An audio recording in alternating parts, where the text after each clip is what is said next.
Sometimes.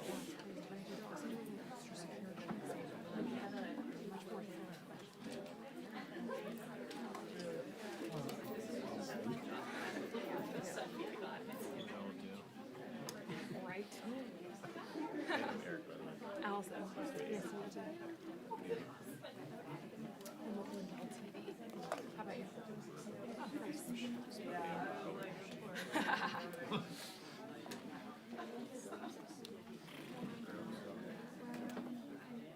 Oh, nice.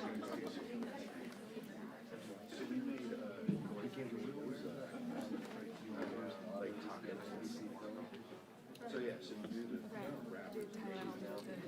Yeah. So you get the rapid. I think you would know. She did it before. He said he wanted to do it around it.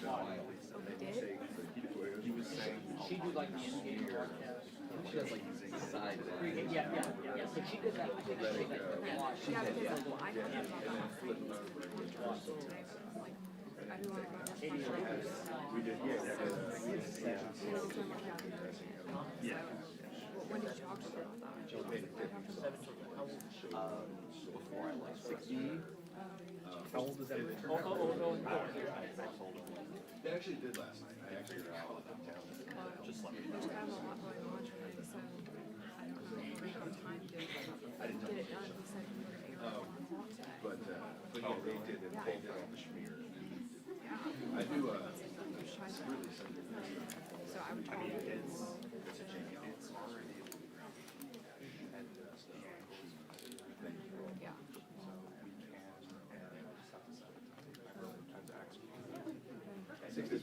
Clarify, I guess, for him what he wants to say. Allison said he said today, she told me tomorrow. Sorry.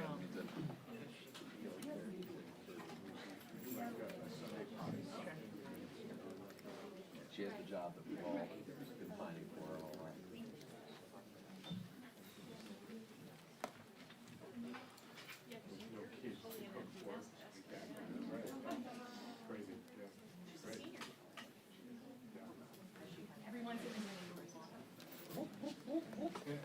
It's all, we're we have suffered through it.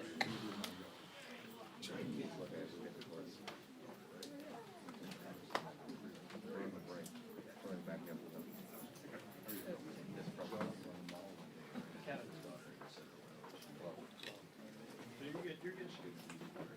And I told Andrew, very nice way of Chad, how are you doing? Is there a repudiation of the? yeah. I think there was context in that. Yeah, that's right.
I like it, but I never predict where maybe you should look up at the house. Because that time is, the share's gonna be so close to this money. Go look up over there. 45 minutes. Yeah. That's right, yeah.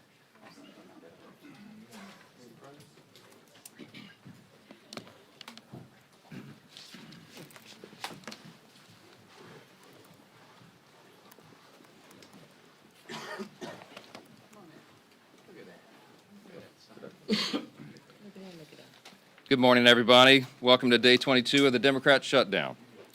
While it's already been, as we noted yesterday, the longest full government shutdown in history, October 22nd marks another landmark. This is now the second longest government shutdown of any kind ever in the history of our country, and it's just shameful.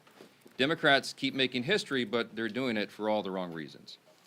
The contrast is the split screen, and I've referenced that at this podium a few times already, but I just think it's an important thing to point out, because that contrast between the two parties grows more glaring with each passing day. And you can look at all the evidence for yourself. There is, of course, a literal split screen every day. You've got Republicans and Democrats out all over the airwaves, burning them up, speaking directly to the American people. But you'll note that there's a key difference between the messages of the two sides.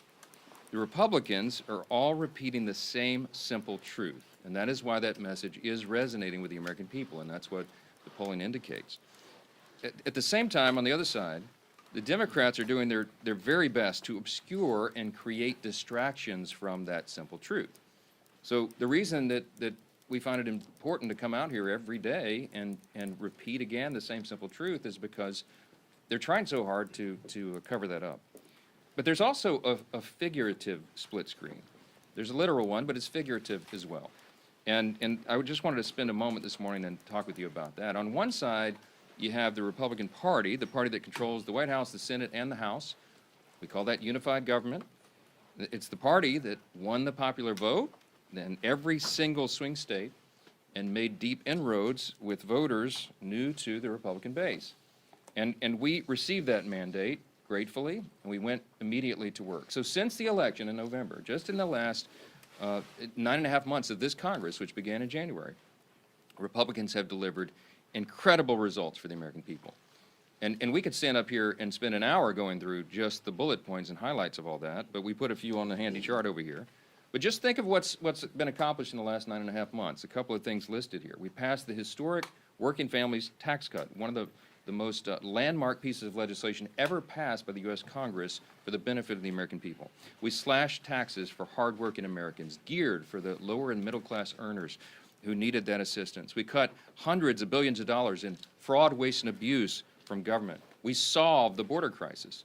We are working now to solve the crime crisis in major cities around America. We strengthened Medicaid. We improved health care access, and we lowered premiums with our legislation.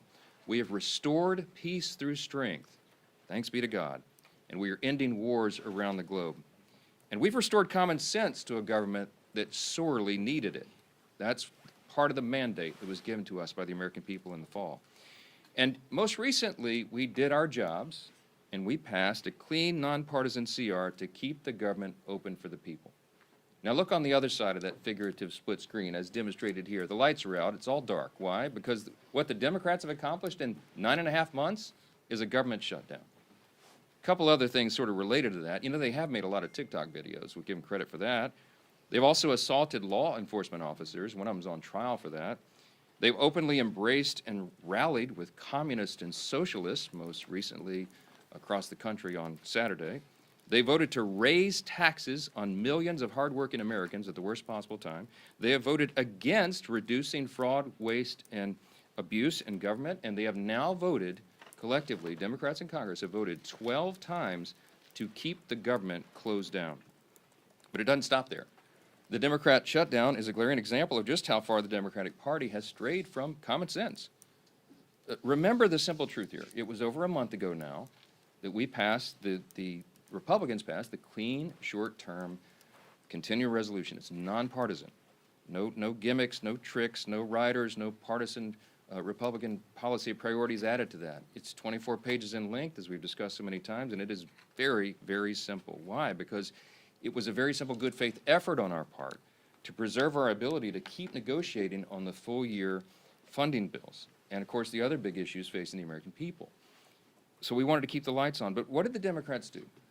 Instead of receiving that, voting for it as they have always done in the past, they broke from history and they rejected that. And they offered a counterproposal. Ours was a clean CR. We call theirs a dirty CR, and you all know why.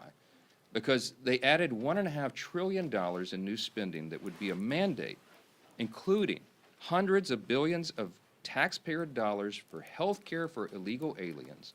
Go to page 57, section 2141 of what they filed. They want to restore funding for left-wing pet projects in foreign countries. And I've given you a list of some of the crazy things that they would include in that. $500 million for liberal news outlets like NPR and PBS on the backs of taxpayers, and the removal, remember, they wanted to eliminate the $50 billion that Republicans got signed into law by President Trump on July 4th to prop up our rural hospitals. And here's the kicker. The Democrats can't even agree on what they want right now. If you polled congressional Democrats on what it would take to reopen the government, you would not get a uniform answer. Every reporter in the room, by the way, should be asking them that question. Democrats put together this haphazard grab bag of crazy leftist policy proposals when they knew that it would not be agreed upon, and they knew that it was clear that Republicans were working to do the responsible thing and offer a clean CR to fund the government. That's our most basic job here.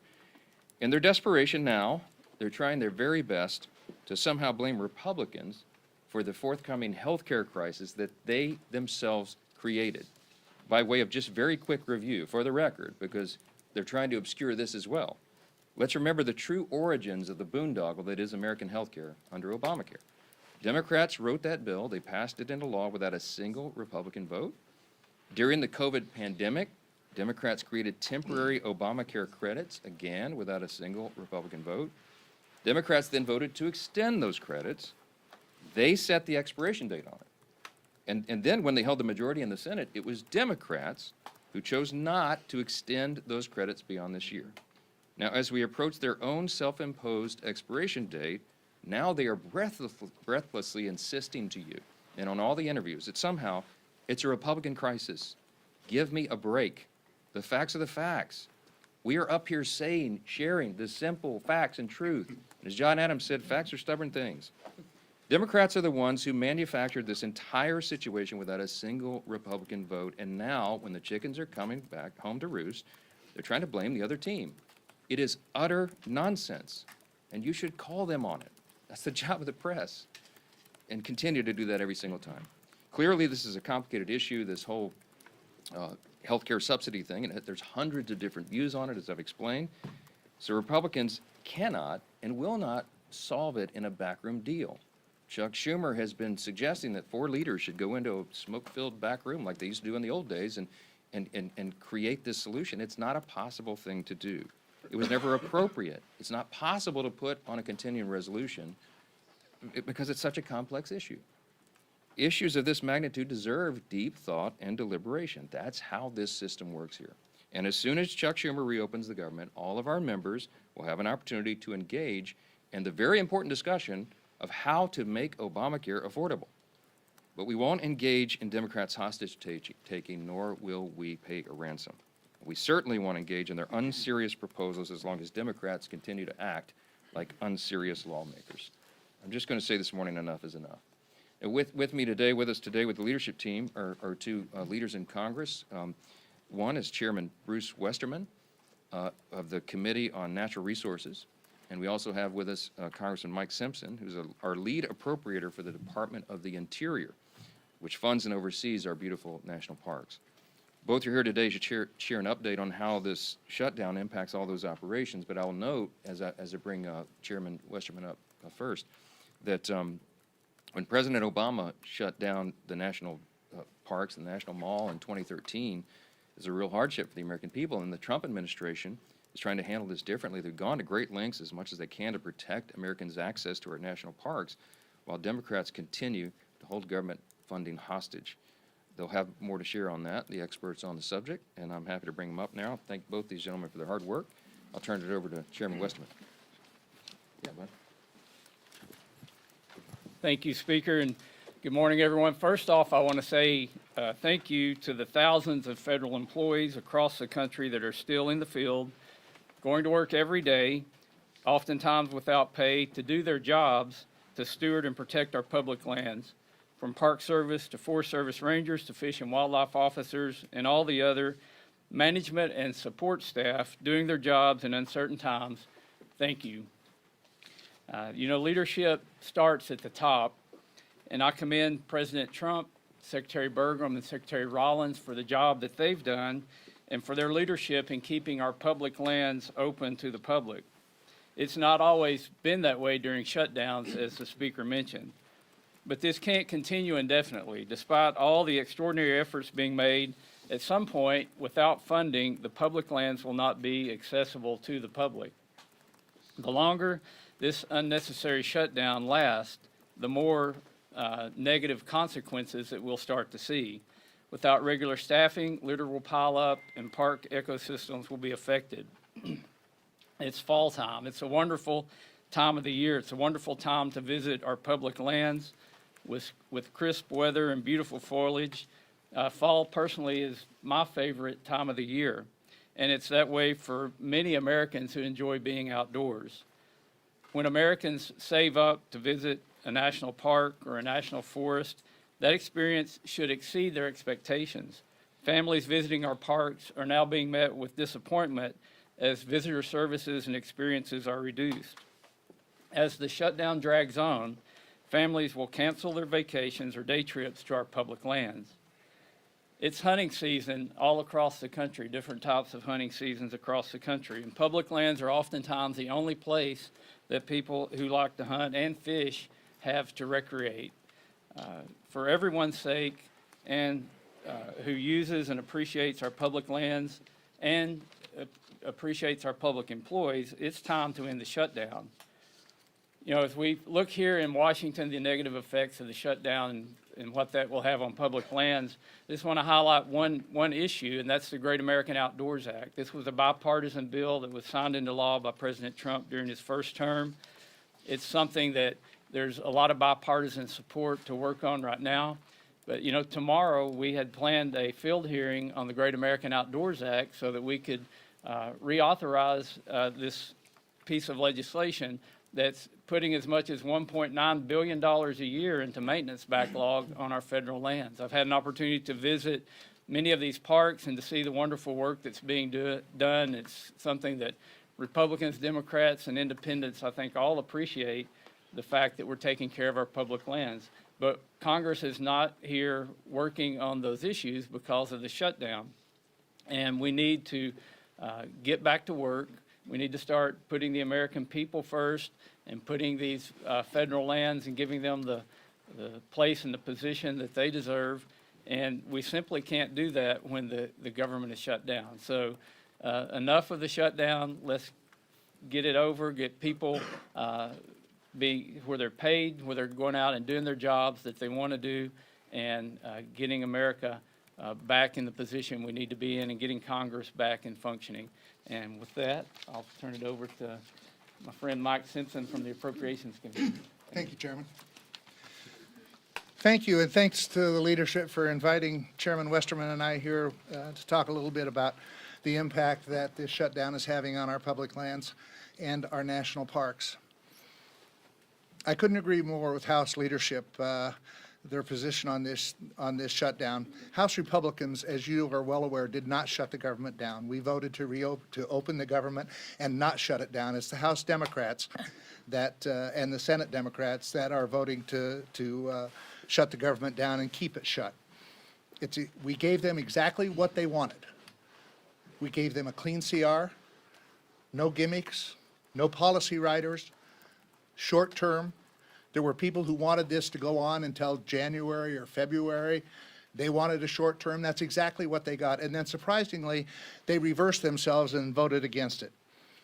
This shutdown is causing and potentially causing even more damage for the American people. While the Democrats in their press conferences say how much they care about the American people, that they're fighting for the American people, when you look at the impacts of what they're doing, clearly the evidence is the reverse of that. They don't really care about the American people. What they care about is keeping their leadership positions, and that's exactly what's happening. They say that they care about federal employees. The fact that we have furloughed federal employees that aren't getting paid, clearly the evidence shows that they don't really care about federal employees. This is about two leaders trying to keep their jobs, and that's unfortunate. You know, our national parks are our historic treasures. Ken Burns called them America's best idea. The Park Service goes to great lengths to protect our resources, and the park police provide critical safety measures for our visitors in our national parks. Under the Democrats' shutdown, the lack of funding for staff and maintenance projects could cause irreparable damage to these national parks. Some people say, well, it's the end of the year. Most of the national parks are visited during the summer. Last year, we had 331 million people visit our national parks. They are truly America's best idea, in my view. In October of last year, we had 28 million people visit our national parks. 28 million in just October. I agree with Chairman Westerman. I think it's the best time of year to visit our national parks, with the colors changing, warm days, cool nights, all that kind of stuff. I love Yellowstone in October, and actually in November when you get there and you see the first snowfall and a few things like that. It's a great time to visit our national parks. But we have families who have been planning to visit our national parks for years sometimes, putting aside the resources, that are now canceling their visit to our national parks because of this shutdown and the impact that it could potentially have on their vacations. Unfortunately, that's very damaging. We know many people who are canceling their trips. But this administration is trying to keep the national parks open. Unlike the Obama administration when there was a shutdown, they actually put tape around the open air monument, the World War II monument, so that people that came in, veterans that came in to see it, couldn't visit the open air monument. They tried to make it as painful as possible. This administration is trying to do just the reverse. They're trying to keep the parks open, they're trying to keep our public lands open, and trying to make it as least painful as possible. But it's going to get more and more painful as time goes on. I applaud this administration for their efforts to mitigate the impacts that this is going to have on our national parks. As I said, 28 million Americans visited our national parks in October, 24 million in November. So they're used all year long, whether it's just the great parks out in the west, Yellowstone and Glacier and Yosemite and Grand Canyon, or whether it's the Everglades in Florida or Arcadia in Maine. These national parks are a treasure to America, and our Americans love them. There's one other thing I would like to say. You've all heard us as appropriators, and actually as all Republicans have said, we need to get back to regular order. You all know what that means. What it means for those listening is that we pass bills, individual bills, we bring them to the floor, we go through the amendment process, we go to conference, and then we bring a conference report back between us and the Senate. This leadership team, we haven't done that for about 15 to 20 years. This leadership team that you see behind me has moved us in that direction more than any team I've seen ever. We are actually ready to go to conference with 3 bills right now that have passed the House. The Speaker plans on bringing, and the Majority Leader plan on bringing up the rest of the appropriation bills and trying to get back to regular order. You can't do that overnight. It takes some time. But they have moved us in that direction, and we will get back to doing it the way that it should be done, where we do individual bills, we conference them with the Senate, we bring them back to pass them.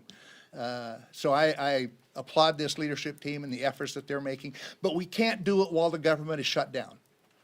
We need to open this government back up, and yes, there are many other issues that need to be debated and worked on. We can't work on those. As Westerman said, Chairman Westerman, can't have hearings and that type of stuff when we're shut down. So we need to change that. We need to open this government back up, get rid of this stupid Schumer shutdown, the 3 S's, I guess, and let us do our job. That's why we're here. I get a kick out of listening to the press conference from some of my senators saying, well, the House has been on vacation for a month. This is not what I call a vacation. If they think showing up once a day and casting 1 vote is work, they need to come over to the House side and see what we're doing. We're working with our constituents, we're out talking to people, and we're back in Washington doing our job too. So we'll continue to do our job, end this stupid Schumer shutdown, and let us do our job. And now I'd turn it over to the great Majority Leader of the House, Steve Scalise. Thanks. Thank you, Chairman Simpson. Preach it.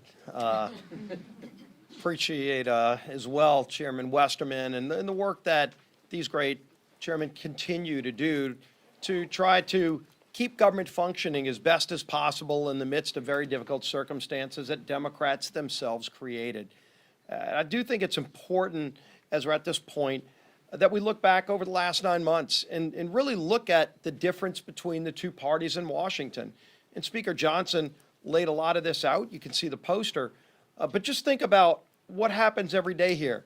Republicans wake up every day working with President Trump to try to get this country moving forward, to address and fix problems that frankly were created by Democrats. And what does the Democrat Party do every single day? Every day they wake up and just see what President Trump is doing and find a way to oppose it. Doesn't matter what he wants to do. President Trump came into office day one, said he's going to secure America's border, was actually elected on it overwhelmingly. 80% of the American people agreed with President Trump and House and Senate Republicans who said that should be a priority. And we actually set course to do that. And we have done just that, secured America's border. And what did Democrats do every step of the way? They said no. They voted no to secure the border. President Trump said, we're going to try to get our economy back on track. We're going to stabilize the tax code so that no American family has a tax increase. Every American family was facing, on most cases, a 30+% tax increase. President Trump said no family deserves that. Let's stabilize the tax code and have no tax on tips, no tax on overtime, so blue-collar workers can actually have more money in their pockets and empower them to do more for their families. President Trump said that. We agreed. What did every Democrat in Washington say? No. They didn't just say no. They all voted no to that. President Trump said we ought to produce more energy in America. Chairman Westerman was at the heart of a lot of those policies. You actually had to change policy to do it. So Congress and President Trump worked together to lower prices at the pump. Every American family today is benefiting from those great policies because they're paying less when they fill up their car every single day. And you would think, gee whiz, that would be a good area where all people in Washington, Republicans and Democrats, come together. But because President Trump said yes, what did every Democrat say? No. Every Democrat voted no to lower your energy costs, just because President Trump said he was going to do it. President Trump also said, I'm going to do something that no president in decades had done, and that is modernize our air traffic control system. It seemed like at least once a month at some airport in America, big, medium, small, there was a near miss where an airplane almost ran into another airplane. In some cases, did tap or run into another airplane. And it was happening because our air traffic control system is still based on 1980s technology. I was actually a student of computer science and learned how to program computers in the 1980s when we had floppy drive disks.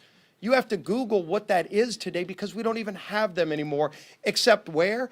At all of our major airports across America. LaGuardia running on floppy disks from the 1980s. And President Trump said, we ought to do something about that. We ought to fix it. How about we modernize our air traffic control system? Now, this isn't a new idea. You would say, well, gee whiz, why wasn't that done in the 90s, in the 2000s? For goodness sake, the computing technology on this iPhone is more modern and capability and competently technologically advanced than what a lot of our air traffic control systems are using, except it costs money. It costs billions of dollars. And so previous presidents, Republican and Democrat alike, just didn't have the time or the priority to find the money to go modernize that system. And so some days flights across America would get canceled.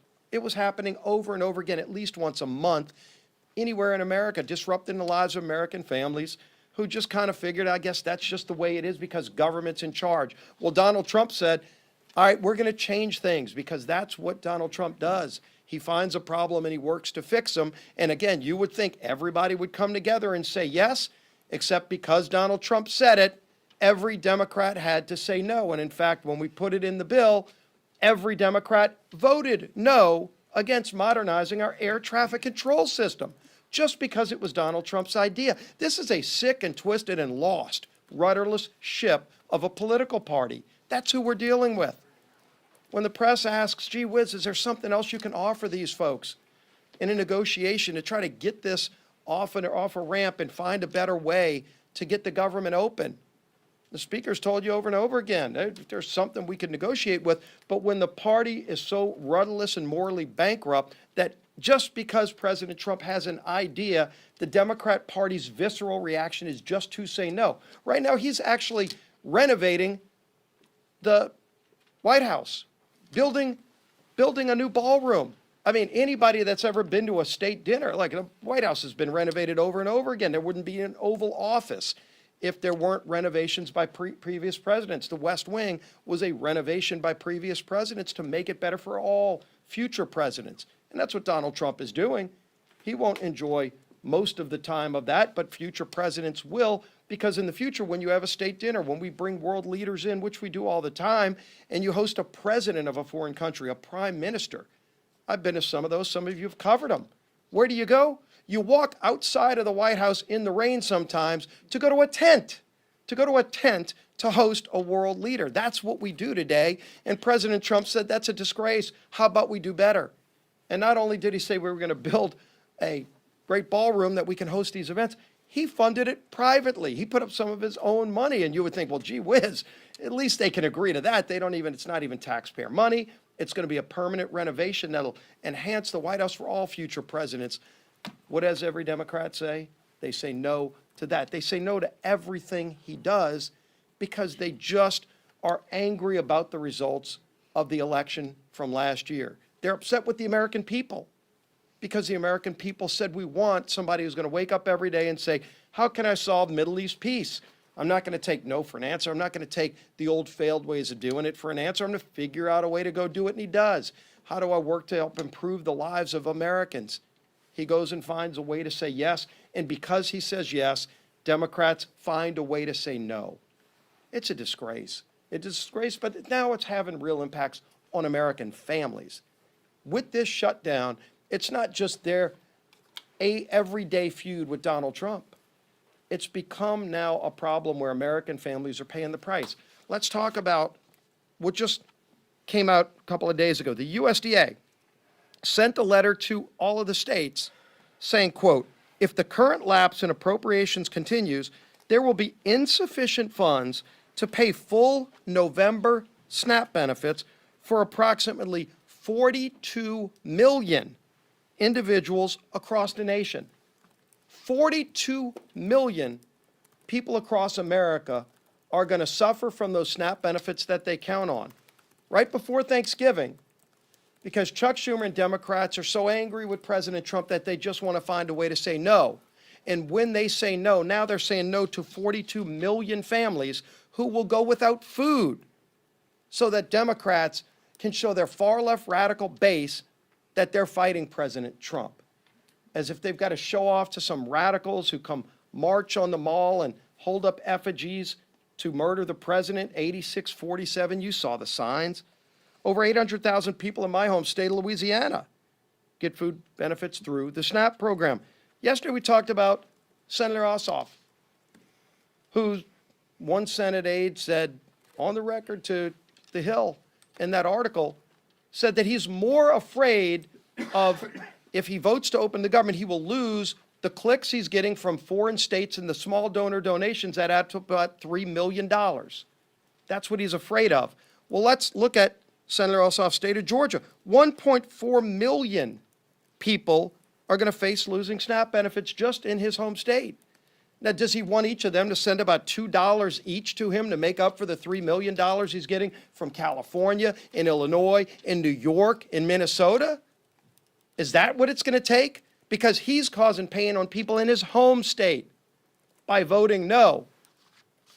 Maybe he needs to go on vacation instead of showing up every day, as Senator Simpson said, showing up to vote no to inflict pain on 1.4 million people in the state of Georgia. That's what he's doing. So this is having real impacts on real families. We're here working, and the House has passed the bill, despite 99% of Democrats voting no. Again, President Trump said yes, they say no, doesn't matter what the issue is. And the American people are sick and tired of it because now it's affecting them. Over 40 million low-income Americans are the ones who qualify for SNAP benefits. They're going to be denied food starting in November, according to USDA, because these guys just want to show their far-left radical base that they hate President Trump. It's disgusting, and it's having a devastating impact on millions and millions of Americans across the country. Our whip, Tom Emmer.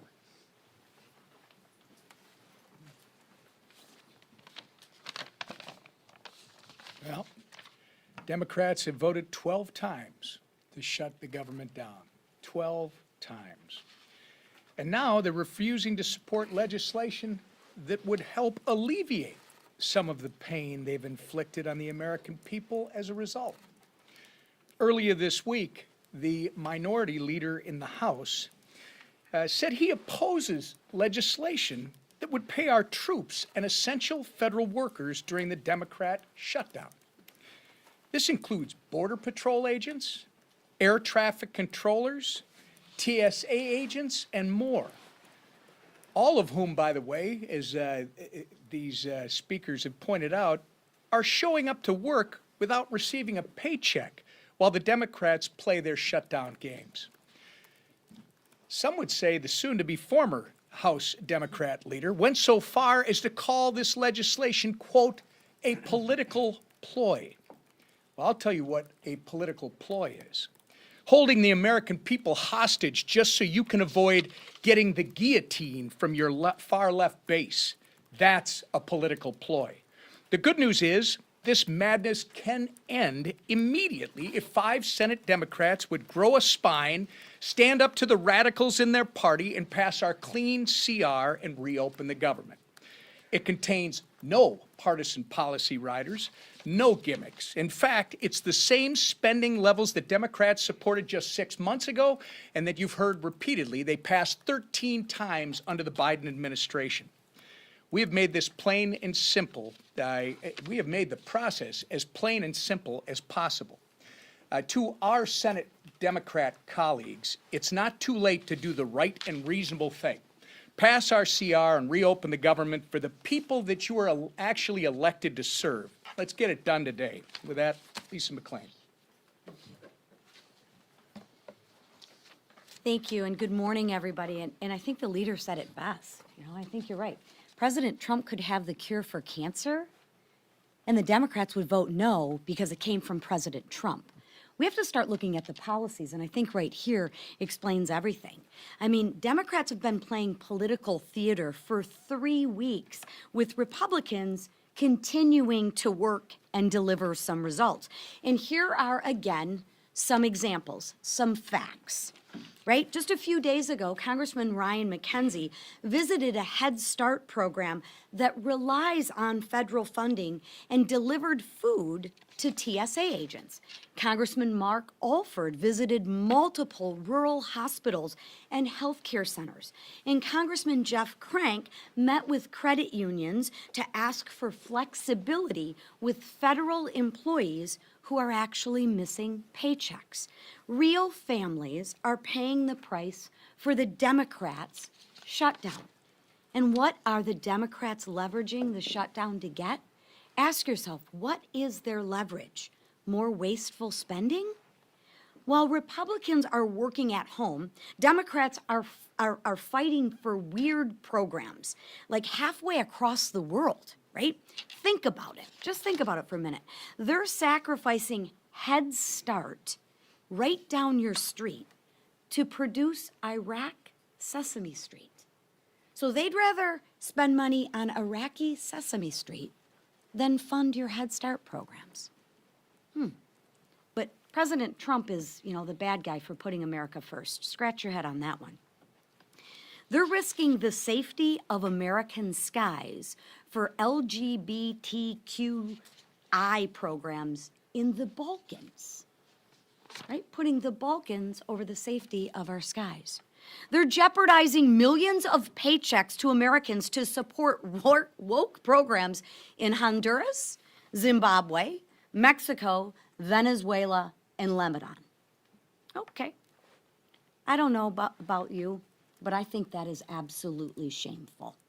Let me be clear. A shutdown should never be used as leverage for more wasteful spending, and especially when that spending isn't here on American soil. But that's what Schumer's dirty deal is doing. You heard me talking about it the other day. And you heard our speaker talk about it, the split screen, clean CR to work for the American people, Schumer's dirty deal CR to work for everybody but the American people. Wasteful spending at the expense of American people is not what this shutdown is about. But I want to let the American people know, Republicans will not cave to Schumer's dirty deal. We will not cave to their wasteful spending. We will hold the line, and we will. I promise you, we will continue to work for the men and women and families who serve, protect, and build our great nation. Thank you. Questions? Chad, go ahead. Good morning, thank you. Sir. Can you characterize some of the dissonance inside your conference about the strategies that Republicans have? There was some criticism on the call yesterday saying that this shutdown strategy is old and Republicans need to have a new tack. That was the word that was used. There was one member of the Republican conference. These are supposed to be, confidential off-the-record calls among colleagues, but some of you guys listen in, and I make a pleading at the beginning of every call that you wouldn't do that and wouldn't characterize it, but whoever the leak is, whatever. Beth Van Dyne was quoted. Beth is a dear friend. We've had lots of conversations about this. She was not complaining. It was not dissonance, Chad. She was pointing out that we have a lot of important work to do before the end of the year, and it was a very pleasant, constructive comment about strategy. You all have heard me say from the podium a few times, we're not pursuing a political strategy here. We're not. We're just simply trying to get the government open, and that's why the nonpartisan clean CR was the obvious vehicle to do that. And so we're not making political calculations here. We're making calculations on behalf of the American people. How can we get the government operating as soon as possible so they can get all these vital services and paychecks restored? And that's what this is about. So, I mean, if you called each individual House Republican right now, we're almost 100%, probably 99.8%, okay, of every House Republican understands exactly why we're in the situation we're in. Are we all anxious to get back to work here for regular legislative session? Absolutely. And she wanted the House to come back with the session. No, that's not what she said. If you had listened in directly on the phone, you would know. You can ask her about it. No, she said the message is feeling old, and I said, you know what, Beth, you're right, because we come out here and say the same thing over and over every day, but there is a method to that madness, because as I explained in my comments here, we have to repeat the simple truth over and over. Why? Because the Democrats are in an all-out assault on the truth. They're trying to obscure and distract, and you see all the different shiny objects they're trying to make everyone look at every day. I will tell you that the best evidence I have for you this morning, so that you know that the Democrats caused this shutdown, is because if the Republicans were responsible for this shutdown, that would lead the news in every mainstream media outlet every single night. It would be top fold of every newspaper on the front page every single day. Some of the mainstream media outlets aren't even covering it right now. Why? Because they're trying to give cover to the Democrats who have caused this. I mean, look, everybody knows the facts. The American people are not stupid. And we're in here every day appealing to their common sense and relaying the facts. And thankfully, those facts are saturating. Mr. Yes. Speaker, Yes. I do want to point out that the shutdown's led the Today Show for about the last 2 weeks. Oh, good, thank you for that. Okay, thank you, Today Show. Thank you. Make sure you're clear about that. Thank you. Secondarily, some of your Republican colleagues have raised concerns about the Trump administration opening up the market to Argentinian beef farmers, saying that it could prioritize them over American beef farmers. What do you say to your Republican colleagues about that move by the administration, and what are you doing as a Republican Congress to help American farmers, beef farmers in particular? Well, we're doing a lot of work. We had some discussion on that yesterday, and I don't know the latest developments, but I can tell you there have been some over the last 24 hours. Harriet Hageman is one of the members of Congress from Wyoming, and she has lots of cattle ranchers and was articulating some of their thoughts and ideas, and she was connected to USTR and to the White House, and they're having those thoughtful discussions. The White House doesn't want any unintended consequences. What they're trying to do is improve the lives of everyday Americans, make our economy work again, and make sure that we are treated fairly by trading partners around the world. And there's lots of complications and a lot of moving parts when you're talking about trade agreements, renegotiating old trade agreements between, over 100 nations all at once. But they've done an extraordinary job, and they're working to fine-tune all those details, and you'd have to direct specific questions about it to the White House, because I don't really know. Yes, ma'am. Leader Thune said it's time for the House to start thinking about coming back and passing a longer-term CR. How long should the next CR go until, and would you be open to a year-long CR? No, I'm not sure that's what he said. I mean, he and I visited yesterday for about an hour, and Leader Thune and I are 100% aligned on all of this, as we are with the president. In fact, Leader Thune and I spent some time with the president on the phone yesterday about all this, and I was with the president in the White House the night before for a couple of hours. What we're talking about is that obviously the calendar is being eaten up by all this political nonsense by the Democrats. And I used the word, it's getting a little dicey in here yesterday. Some of you quoted, Chad quoted me, I saw it this morning. I don't know how else to describe it. Look, we're running out of time to do very important, necessary things. And as Mike Simpson, Chairman Simpson pointed out here earlier, as one of the lead appropriators, chairman of one of those subcommittees, he noted that the date of November 21 was decided upon by the experts in the field, the appropriators themselves, in a bipartisan agreement. They agreed they needed 7 more weeks. Some people, as Chairman Simpson noted, some people wanted the CR to go all the way into the middle of next year, and there was all sorts of varying opinions. But the Republicans and Democrats on the Appropriations Committee came together and agreed on that appropriate date, but it was calculated to allow enough time to finish the job. I think all of them, when they decided upon that date, were in good faith, and they said, and the Democrats said to us, please make it clean. Please don't add Republican priorities, because then we can get the job done. We did exactly that. We have been in good faith every single day on this, and they are eating up the clock. So we're getting closer to November. It is going to be more and more difficult with each passing hour to get all the appropriations done on time. We acknowledge that, but we have to decide this on a day-by-day basis. Last question. Yes, ma'am. Second row, right here. Yeah. How comfortable are you with the president apparently seeking $230 million from the Department of Justice? I don't know the details about that. I've just read it. I didn't talk with him about that. I know that he believes he's owed that reimbursement. What I heard yesterday was if he receives it, he was going to consider giving it to charity. I mean, he doesn't need those proceeds, but we're for the rule of law. We're for what is just and right. And it's just absurd that, I mean, as has been noted here several times this morning, they attack him for everything he does. It doesn't matter what it is. This whole dust-up about the White House, just by way of quick review, because I'm an amateur historian, you'll understand, the White House has been renovated many times over the years, you understand. I mean, it was built between 1792 and 1800, right? The British burned it down practically in 1814, and then they rebuilt it in the early 1820s. And ever since, like, we've had many presidents renovate and add things to the White House. Teddy Roosevelt built the whole West Wing. Who was it? FDR, Taft, I think, added the Oval Office. FDR made additions. I mean, Truman put ripped everything up to put a bowling alley, and FDR had added the swimming pool, I think. Barack Obama added a basketball court. President Trump's going to add the greatest improvement to the White House in the history of the building since it was originally constructed in 1800. The ballroom is going to be glorious. It's going to be used for everybody. And by the way, hey, Democrats, if you win the White House back, you get to use it too. This is for the American people, and he's using private funds to do it. How in the world could they oppose that? The only logical reason is because they have Trump derangement syndrome, and that's what explains a lot of this. 2 things. They want to oppose the president, and Chuck Schumer and Hakeem Jeffries are scared that they're going to lose their jobs. We all know that. I've said it over and over. It is an objective fact, and you can see it themselves. I wish that you guys would chase them down and call them up and ask them what it is they're demanding. This madness in the counterproposal, what I told you about, is the offer still on the table? They can't even articulate what they want. You know why? Because this was never about a solution on health care or anything else.